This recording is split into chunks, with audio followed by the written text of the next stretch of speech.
శంకరాభరణం తర్వాత మీకు కళా తపస్వి అని పేరు వచ్చింది. కళా తపస్వి అనే దాని మీదే అసలు పెద్ద కాంట్రవర్సీ ఉంది. నేను కళా తపస్వి అంటే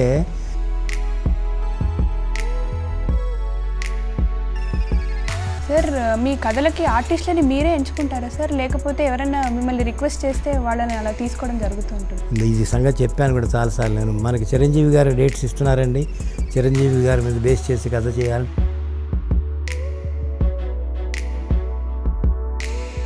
అలాంటి ఆలోచన మీకు అసలు ఎందుకు వచ్చింది? అమ్మ బాబా, ఇదేం క్వశ్చన్ ఇది? కాలాంతకులు అనే సినిమా చేయడం జరిగింది. ఆ సినిమా చేయడానికి గల కారణం, అలా థాట్ ఎలా వచ్చింది సార్ మీకు? లేడీస్ విషయమా, మగవాళ్ళ విషయమా? ఆర్టిస్టులకి మీరు యాక్టింగ్ చేసి చూపించేవారని అంటారు. సో మీరు యాక్టింగ్ చేయడం వల్ల వాళ్ళల్లో ఉన్న హార్డ్ వర్క్ మీకు ఎలా తెలిసేది బయటికి సార్? ఎందుకు చేయాల్సి వచ్చేదంటే నన్ను డైరెక్షన్ చేయమంటానికే నాకు డబ్బులు ఇస్తారు.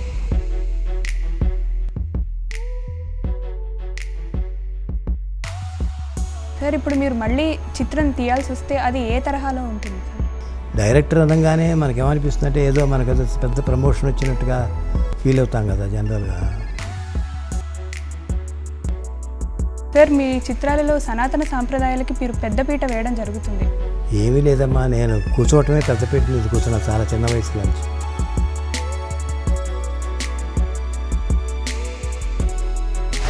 దేవుడు సృష్టించిన ఎన్నో అద్భుతాల్లో కళారంగానికి ది లెజెండరీ కళా తపస్వి డాక్టర్ కె విశ్వనాథ్ గారు ఒకరు. ఆయన గురించి మాట్లాడాలంటే ఒక్కరోజు సరిపోదు.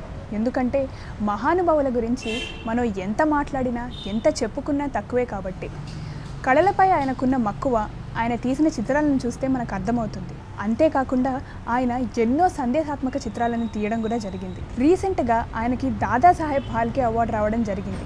ఈ సందర్భంగా ఆయన్ని ఇంటర్వ్యూ చేయడం నా అదృష్టంగా నేను భావిస్తున్నాను. సార్, ముందుగా మీకు అవార్డు వచ్చినందుకు హృదయపూర్వక కృతజ్ఞతలు.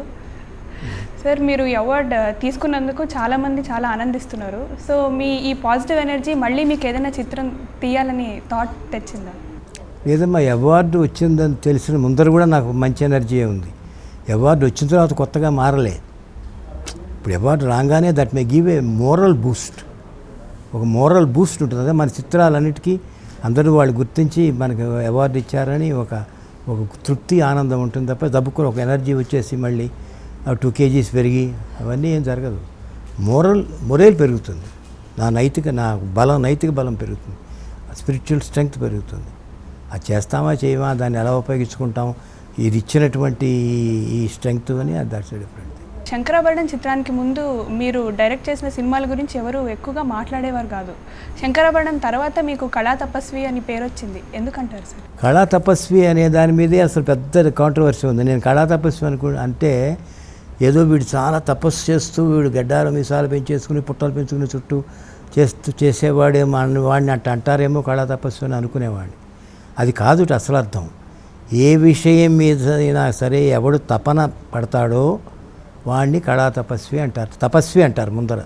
కళ గురించి తపన పడితే కళా తపస్వి, మరోటి అలా. కాబట్టి మనం ఏ సినిమా అయినా అలా మనం తపన పడతాం. కాబట్టి వాళ్ళు ఏదో ఆ రోజున ఇచ్చారు. అంతకు ముందర సినిమాలు కూడా చాలా మంచి సినిమాలు చేశాను నేను. అవన్నీ కూడా బాగా well recognised and I got awards also. Sirisiri Muvva ఇవన్నీ కూడా నాకు అవార్డ్స్ వచ్చినాయి. చెల్లెలు కాపురం ఇట్లాంటివన్నీ కూడా. సార్, ప్రతి ఒక్కళ్ళకి లైఫ్లో ఇన్స్పిరేషన్ అనేవాళ్ళు ఉంటారు. సో మీరు డైరెక్షన్లోకి రావడానికి మిమ్మల్ని ఇన్స్పైర్ చేసిన వ్యక్తులు ఎవరు సార్? నన్ను యాక్చువల్గా ఇన్స్పైర్ చేసిన వ్యక్తుల మాట అట్టా ఉంచి నన్ను డైరెక్షన్లోకి రండి అని పిలిచిన వాళ్ళు అక్కడే నాగేశ్వరరావు గారు, ఆదుర్ సుబ్బారావు గారు యాక్చువల్గా నన్ను రమ్మని పిలిచింది. అట్లా నేను డైరెక్షన్లోకి మారాను సౌండ్ రికార్డిస్ట్గా ఉంటూ. సార్, మీరు డైరెక్ట్ చేసేటప్పుడు ప్రతిరోజు సెట్కి కాకి బట్టలు వేసుకోవడం జరిగింది. అలాంటి ఆలోచన మీకు అసలు ఎందుకు వచ్చింది? అంటే మామూలు వర్కర్ లాగా ఉండాలనే మెయిన్ ఉద్దేశం అది. డైరెక్టర్ అనగానే మనకేమనిపిస్తుంది అంటే ఏదో మనకు పెద్ద ప్రమోషన్ వచ్చినట్టుగా ఫీల్ అవుతాం కదా జనరల్గా. అది ఉండకూడదు, తలబిర్స్ ఉండకూడదని మామూలు క్లాస్ 4 కార్పొరేషన్ వర్కర్స్ ఉంటారు కదా, వాళ్ళందరికీ కాకి నిక్కరును కాకి చొక్కా ఇస్తారు. కార్పొరేషన్ వాళ్ళే ఇస్తారు. అట్లాగే నేను పనిచేసే స్టూడియోలో కూడా ఎలక్ట్రీషియన్స్ అందరు కూడా అవే వేసుకునేవారు. So I want to be one with them. That's all. Sir, మీరు డివిఎస్ రాజు గారికి కాలాంతకులు అనే సినిమా చేయడం జరిగింది. ఆ సినిమా చేయడానికి గల కారణం, అలా థాట్ ఎలా వచ్చింది సార్ మీకు? ఎందుకని ప్రత్యేకంగా కాలాంతకులు ఆ సినిమా అంటే ఆ సినిమా విరుద్ధంగా ఉంటుంది నా ఏదో ఉండాలిగా కారణం. ఇప్పుడు కాలాంతకులు, ఇప్పుడు శంకరాభరణం ఒక ప్రొడ్యూసర్గా తీయాలని ఎందుకు ఉంటుంది అంటే, నాకు సంగీతం మీద సాహిత్యం మీద సినిమా తీయాలని ఉంది, అందువల్ల అట్లాంటి ఇతివృత్తాన్ని ఎన్నుకుని సినిమా తీశానని చెప్పడం జరుగుతుంది. మీరు కాలాంతకులు సినిమా ఎందుకు తీయాలని అనుకున్నారంటే, ఏదో ఒక వెరైటీ సినిమా తీయాలని, ఏదో మనం కూడా అట్టా పులికి వాతలు ఉంటాయి కదా, చార్లు ఉంటాయి కదా, మనం కూడా వాతలు పెట్టుకుంటే బాగుంటుందేమో, అలాంటి ఒక కమర్షియల్ సినిమా చేద్దాం, కమర్షియల్ అని కాదు మామూలు సరదా అయిన సినిమా చేద్దాం అనుకున్నాను. అది పొడి రాలిపోయినాయి దాంట్లో, అప్పుడు రాలిన పళ్ళే ఇవి. ఆర్టిస్టులకి మీరు యాక్టింగ్ చేసి చూపించేవారని అంటారు. సో మీరు యాక్టింగ్ చేయడం వల్ల వాళ్ళల్లో ఉన్న హార్డ్ వర్క్ మీకు ఎలా తెలిసేది బయటికి సార్? ఎందుకు చేయాల్సి వచ్చేదంటే, నన్ను డైరెక్షన్ చేయమంటానికే నాకు డబ్బులు ఇస్తారు, మీరు కూడా యాక్ట్ చేసి చూపించాలని నాకు డబ్బులు ఇవ్వరు. That's not my job. It's the job of an actor to act. ఎవరైనా సరే యాక్టర్సు మనకి ఒక నెల రోజుల్లో నెల రోజులు ఉందంటే మన దగ్గర పనిచేసేది వారం రోజులే. మిగతా 3 వారాలు 3 డిఫరెంట్ సినిమాలు పనిచేసే వాళ్ళు వస్తారు. వాళ్ళు మళ్ళీ మా దగ్గరికి వచ్చేటప్పటికి 4 వారాలు పడుతుంది. ఈ 4 వారాల్లో ఇదివరకు ఏమిటో, ఈ వేషం ఏమిటో, అసలు ఈ పాత్ర ఏమిటో కూడా మనం తిరిగి చెప్పాలి. మొత్తం నీ పేరు వేణు నాయన, ఈ సినిమాలో నువ్వు ఇలాంటి బలాన్ని గుమ్మడి గారి కొడుకువి, నువ్వు ఇవన్నీ చెప్పాలి.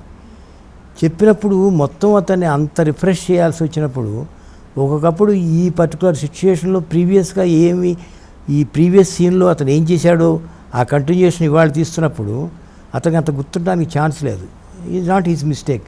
ఈ మధ్యలో 3 other type of subjects, other type of characters చేశాడు కాబట్టి రఫ్గా ఇలా ఉంటుంది అని చూచాయిగా అయినా సరే, సూక్ష్మ అది రేఖా రూపంలో అయినా సరే చెప్పవలసిన అవసరం ఉన్నప్పుడే మనం చెబుతాం. అది వాళ్ళు కూడా ఎందుకు నా టాలెంట్ అంతా పాడు చేస్తున్నాడు, నేను అంత నాకు వదిలిపెడితే నేను చేసేవాడిని కదా అని అనుకుని ఇంతవరకు కంప్లైంట్ చేయలేదు ఏ ఆర్టిస్టు కూడా. ప్రెస్కి కూడా వెళ్ళలేదు వాళ్ళు ఎవరు. మా ఆయన దగ్గర అనవసరం అండి ఒప్పుకోవటం, మా సృజనాత్మక శక్తిని ఎక్కడ ఆయన ఉపయోగించుకోడు అని అనలేదు. This is the only reason. We have to refresh him. We have to refresh ఆ మేల్ ఆర్టిస్ట్ కావచ్చు, ఫీమేల్ ఆర్టిస్ట్ కావచ్చు. ఈ పాత్ర ఇది ఆ రోజున ఇట్లా చేశావు, బికాజ్ నాది అదొకటే జాబ్ కాబట్టి నేను I have to my duty to tell them. తర్వాత ఇంకోటి ఏంటంటే, మేము రాసుకునే డైలాగులు కూడా మామూలుగా ఒక పుస్తకంలో చూసి చదివే నాటకం డైలాగుల్లాగా ఉండవు, కలోక్యువల్గా మాట్లాడినట్టుగా ఉంటాయి. ఆ కలోక్యువల్గా మాట్లాడింది కాగితం చూస్తే మీకు అర్థం కాదు. కొత్త కాగితం చూసి ఇచ్చేసేసి అసిస్టెంట్ డైరెక్టర్ చదవండి అంటే ఎందుకు వస్తుంది ఇట్లా అనిపిస్తుంది. సో అలాంటప్పుడు అది ఎలా అనుకుని రాసుకున్నామో అది కూడా చెప్పాలి. ఇప్పుడు మామూలుగా రాసేటప్పుడు నాకు ఒక యాంకర్ వచ్చిందండి, ఆవిడ అడుగుతోంది, నేను చెప్పాల్సి వచ్చింది. నేను చెప్పిన ప్రతి సమాధానానికి కరెక్ట్గా తిరిగి సమాధానం చెప్తోంది అనేది కరెక్ట్గా మనం రాసుకున్న డైలాగు. ఇప్పుడు నేను సపోజ్కి నేను చేసే సినిమాలో ఎట్లా ఉంటుందంటే, ఏమిటో ఏమడుతుందో ఆవిడికి తెలియదు, ఆ పెద్దానికి నవ్వుతుంది, మధ్యలో ఇటు చూస్తూ ఉంటుంది, కానీ అయినా కూడా మంచి చాలా తెలివైన పిల్లండి. ఇది కాగితంలో చదివితే తెలియదు, ఇట్లా అంటే కానీ తెలియదు. అవునా కదా? అది సార్, మీరు స్టార్స్తో మూవీ చేసేటప్పుడు, మామూలు ఆర్టిస్టులతో చేసేటప్పుడు మీరు ఎలాంటి అనుభూతులు పొందేవారు సార్? స్టార్స్తో ఇంకా మామూలు ఆర్టిస్టులతో. నేను ప్రత్యేకంగా అనుభూతి పొందేదంటూ ఉండదు. నా పాత్ర ఏమిటో, నాకు ఆ సినిమాలో నా పాత్ర ఏమిటో నాకు మంచి అవగాహన ఉంటుంది. అందుకని ఆ పాత్రకి తగ్గట్టుగా ఈయన కానీ ఆయన కానీ ఆవిడ కానీ ఎలా చేస్తుందో తీసుకురావటం అనేది నా బాధ్యత ఒక దర్శకుడిగా. సో దానికి ఎంత శ్రమ పడాలో, ఎవరెవరికి ఎంత చెప్పాలో, ఎంత చెబితే అర్థమవుతుందో అది నాకు తెలిసిపోతుంది, అది సెట్లోనే తెలిసిపోతుంది. కాబట్టి ఆ మేరకు I will see that my character in that film gets the right expression from the artist. అంతవరకు కష్టపడాలి ఎవరైనా సరే. సార్, మీరు కమల్ హాసన్ గారు మీ చిత్రాల ద్వారా ఆయన ఏ పాత్ర అయినా చేసేయగలుగుతారు అవలీల గారి మాకు మీ చిత్రాల ద్వారా అర్థమైంది చూసిన తర్వాత. దానికంటే ముందు మీరు ఎలా గుర్తించారు ముందు ఆయన్ని? నేనేం గుర్తించలేదండి, నేనేం గుర్తించడమే నా బొంద. వాళ్ళ అమ్మా నాన్న ముందర గుర్తించారు, తర్వాత వాళ్ళు తర్వాత వాళ్ళు గురువులు గుర్తించారు. అదేం కాదండి, అది అతను కెరియర్ ఉంది కదా, కెరియర్ గ్రాఫ్ ఉంటుంది కదా. సరికొత్తగా మొట్టమొదటిసారి మన దాంట్లోనే యాక్ట్ చేయలేదుగా. Is already been doing it in films. And then మన సినిమాలో ఒక వైవిధ్యం ఉన్న పాత్ర అయి ఉండొచ్చు, కానీ టాలెంట్ మనకు తెలిసి అర్థమవుతుంది కదా.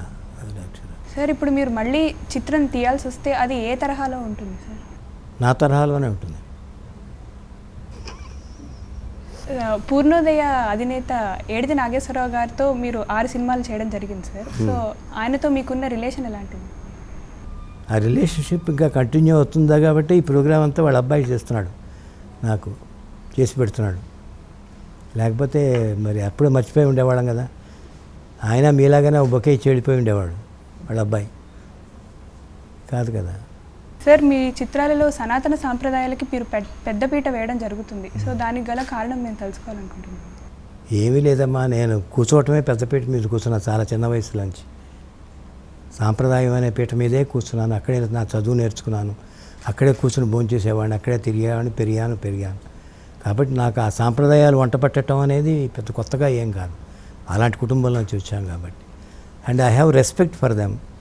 So I want to impart that the benefits of those traditions నా సినిమాల ద్వారా నేను పంచుకుందామని నా ప్రయత్నం. సార్ మీ కథలకి ఆర్టిస్టులని మీరే ఎంచుకుంటారా సార్, లేకపోతే ఎవరైనా మిమ్మల్ని రిక్వెస్ట్ చేస్తే వాళ్ళని అలా తీసుకోవడం జరుగుతూ ఉంటుందా?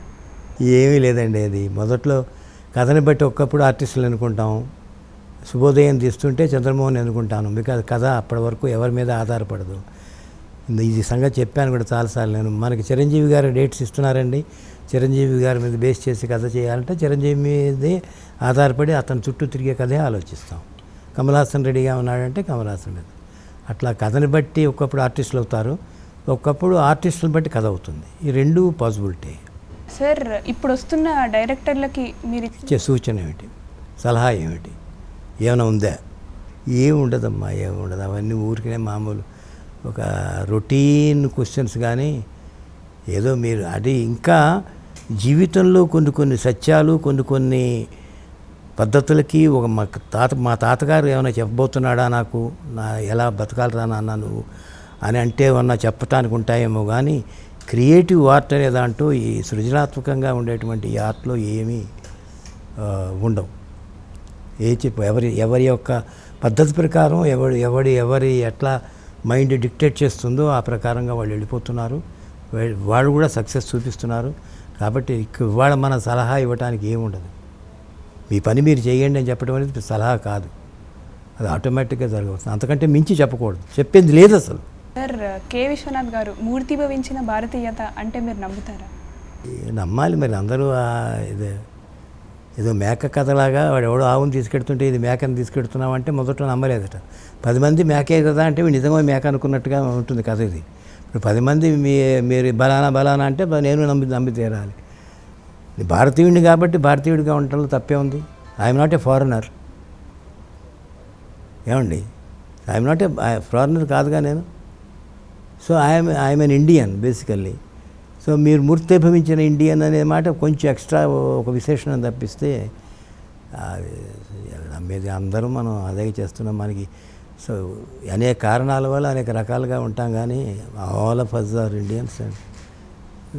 సార్ ఇప్పుడు వచ్చే చిత్రాల్లో సంగీతం కానీ నృత్యం కానీ అప్పట్లో ఉన్నంత క్లాసిక్గా ఉండటం లేదు, మార్పులు కూడా చాలా వచ్చేసాయి. సో దీని మీద మీరు ఎలా స్పందిస్తారు?